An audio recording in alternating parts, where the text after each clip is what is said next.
আসসালামু আলাইকুম ওয়া রাহমাতুল্লাহ। সুপ্রিয় শিক্ষার্থী ভাই ও বন্ধুরা, আশা করি আপনারা সকলে ভালোই আছেন। আজকে ডিজিটাল লজিক ডিজাইনের আজকের এই ক্লাসে আপনাকে সুস্বাগতম। আজকে আমরা শিখব অ্যাডার সম্পর্কে। So let's get started. প্রথমত অ্যাডারকে আমরা দুই ভাগে ভাগ করতে পারি। এই দুই ভাগে ভাগ করার আগে জেনে নেওয়া দরকার অ্যাডার মূলত কি। অ্যাডার হচ্ছে দুই বা ততোধিক সার্কিটকে যার মাধ্যমে সংযুক্ত করা হয় বা অ্যাড করা হয় তাকে বলা হয় অ্যাডার। এই অ্যাডারকে আমরা দুই ভাগে ভাগ করতে পারি, একটা হচ্ছে হাফ অ্যাডার এবং আরেকটি হচ্ছে ফুল অ্যাডার। সো হাফ অ্যাডার এবং ফুল অ্যাডারে মেইন যে পার্থক্যটা, সেই পার্থক্য হচ্ছে ইনপুট। অর্থাৎ হাফ অ্যাডারে ইনপুট হয় দুইটা এবং ফুল অ্যাডারে ইনপুট হয় তিনটা। তাহলে খেয়াল করুন, এই হচ্ছে আমাদের হাফ অ্যাডার। সো আমরা হাফ অ্যাডারের জন্য একটা সত্যক সারণী ক্রিয়েট করি। সো এ এবং বি এই দুইটাকে আমরা রাখলাম ইনপুট, এবং যোগ করলে যোগের জন্য একটা পার্ট হচ্ছে সাম এবং একটা পার্ট হচ্ছে আমাদের ক্যারি। তাহলে নরমাল যে ফরম্যাট, আমাদের চারটা লাইন হবে 0 0 1 1 0 1 0 1, অর্থাৎ 0 1 এর এই কম্বিনেশন বা এই বিন্যাসটা আমরা গতানুগতিক সিস্টেমে রাখলাম।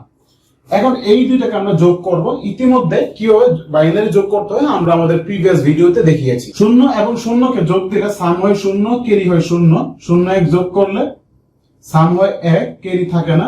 1 এ 0 যোগ করলে সাম 1, ক্যারি 0। 1 1 এ সাম 0, ক্যারি 1। তাহলে আমরা এই যে সাম এবং ক্যারির জন্য আমরা হাফ অর্ডারের মিন টার্ম ইকুয়েশন বের করতে পারি। সো মিন টার্ম ইকুয়েশন কি, এই বিষয়ে আমরা ইতিমধ্যে ডিসকাস করছি। মিন টার্ম ইকুয়েশন হচ্ছে সংক্ষিপ্ত রূপ বা সংক্ষিপ্ত সমীকরণ। সো এই সামের জন্য আমরা মিন টার্ম ইকুয়েশন বের করব।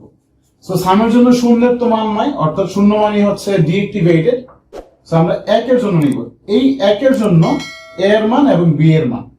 সো আমরা লাস্ট ক্লাসে ডিকোডারের সময় আমরা ডিসকাস করছিলাম যে যদি শূন্য থাকে তাহলে বার হয়। সো এই 1 এর জন্য a এর মান 0, b এর মান 1, অর্থাৎ a এর মান যেহেতু 0, a এর উপর বার আসবে, b এর মান 1 যেহেতু যা আছে তাই থাকবে। এবং এই হচ্ছে আমাদের ঠিক তার পরের লাইনে 1। এই 1 এর জন্য a এর মান 1, b এর মান 0, অর্থাৎ a এর মান 1 তবে a যা আছে তাই থাকবে, b এর মান 0 মানে b এর উপরে বার আসবে। সো আমরা XOR সূত্র অনুপাতে বলতে পারি যে a not b plus a b not, অর্থাৎ a XOR b। তারপর হচ্ছে আমাদের ক্যারি। সো আমরা এই ক্যারিকে আলটিমেটলি কি বলতে পারি, আমরা এই ক্যারিকে বলতে পারি যে হচ্ছে যে শূন্যের মান নাই, শূন্যের মান নাই, শূন্যের মান নাই। সো ক্যারির ক্ষেত্রে শুধুমাত্র একটা জায়গায় অ্যাক্টিভ আছে, সচল আছে। সো এই 1 এর জন্য a এর মানও 1, b এর মানও 1, তার মানে এদের উপরে কোনো ধরনের বার হবে না। সো হাফ অর্ডারের মিন টার্ম ইকুয়েশনে সামের ভ্যালু হচ্ছে এইটা, ক্যারির ভ্যালু হচ্ছে এইটা। সো আমরা এই জায়গায় বলতে পারি এই a এবং b, এবং ফার্স্টে a এর জন্য b এর জন্য সাম হচ্ছে কি, সাম হচ্ছে আমাদের XOR, এবং XOR গেট কিভাবে দিতে হয় আমরা ইতিমধ্যে জানি। a XOR b, অর্থাৎ এইটা হচ্ছে আমাদের সাম, আমি এইদিকে ডিরেক্ট সাম লিখলাম। দেন হচ্ছে আমাদের ক্যারি, a ইনটু b, এটা হচ্ছে আমাদের ক্যারি, অর্থাৎ ক্যারি।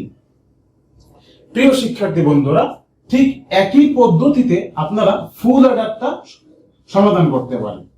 তো ফুল অ্যাডারের জন্য আমাদের তিনটা ইনপুট হবে a b c, তারপর আউটপুটের ক্ষেত্রে সাম হবে এবং ক্যারি হবে। ঠিক একই নিয়মে বাইনারি যোগের মাধ্যমে আপনারা ফুল অ্যাডারের ট্রুথ টেবিলিটি একে মিন টার্ম ইকুয়েশন একই পদ্ধতিতে আঁকতে পারেন। সো আপনাদের জন্য এই কাজটি বাসায় দিয়ে দিলাম, বাসা সকলে প্র্যাকটিস করবেন, এবং প্র্যাকটিস করে আমাদেরকে অবশ্যই কমেন্ট সেকশনে জানাবেন যদি আপনাদের কোথাও কোনো প্রবলেম হয়। সো আমি আশা করি যে ফুল অ্যাডার সমাধানের পর আপনাদের মধ্যে সামের ভ্যালু আসবে a XOR b XOR c, এবং ক্যারিয়ার ভ্যালু আসবে a XOR b into c plus ab। So আপনাদের ক্যালকুলেশনে যদি সাম এবং ক্যারির এই মানটা না আসে তাহলে বুঝবেন যে আসলে এখানে হয়তো কোথাও প্রবলেম আছে। সো আজকের মতো এই পর্যন্তই, বাসায় প্র্যাকটিস করতে থাকুন, কোথায় প্রবলেম হইলে আমরা তো আছি। তো ভালো থাকুন, সুস্থ থাকুন, এই কামনায় বিদায় নিচ্ছি। টাটা, বাই বাই, আসসালামু আলাইকুম।